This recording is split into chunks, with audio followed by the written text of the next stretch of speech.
নতুন একটা অর্গানাইজেশন শুরু করি, আমরা চাইলেই ১ম এ ওই উপরের লেভেল থেকে একজনকে হায়ার করতে পারি না।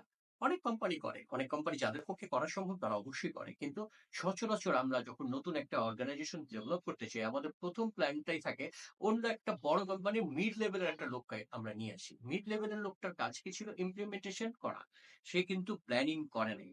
যদিও তার সিনিয়রের সাথে থেকে সে হয়তো প্ল্যানিংটা বোঝে, কিন্তু ম্যানেজমেন্টের সাথে যে নেগোসিয়েশনটা লাগে, এই নেগোসিয়েশনটাও বিশাল গুরুত্বপূর্ণ একটা বিষয়। আল্টিমেটলি কি হয়? আমরা যখন কোন বড় কোম্পানির একটা মিড লেভেলের লোককে নিয়ে এসে আমরা টপ লেভেলে বসাই, এই লোকটা কিন্তু এতদিন ইমপ্লিমেন্টেশন করে অভ্যস্ত, এক্সিকিউশন করে অভ্যস্ত। কিন্তু প্ল্যানিং এর খুঁটিনাটি বিষয়গুলো এটা হয়তো উনি উনার মাথাতেও থাকে না। আমরা মনে করি যে প্ল্যানিং এটা দেখার কি আছে? আমরা কেবল এই প্রজেক্টের প্ল্যান করছি না, ওই প্রজেক্টের প্ল্যান করছি না। হ্যাঁ, আপনি যখন বড় কোম্পানিতে প্ল্যান করেন তখন আপনাকে এটা মাথায় রাখতে হবে। বড় কোম্পানির প্ল্যান এটা কিন্তু এস্টাবলিশড কোম্পানি। এদের নিজস্ব গুডউইল আছে, নিজস্ব ক্লায়েন্ট ব্যাংক আছে। এই কোম্পানির প্ল্যান করা আর একটা নতুন কোম্পানি যে কোম্পানির গুডউইল নাই, এখন পর্যন্ত তাদের কাস্টমার ফিড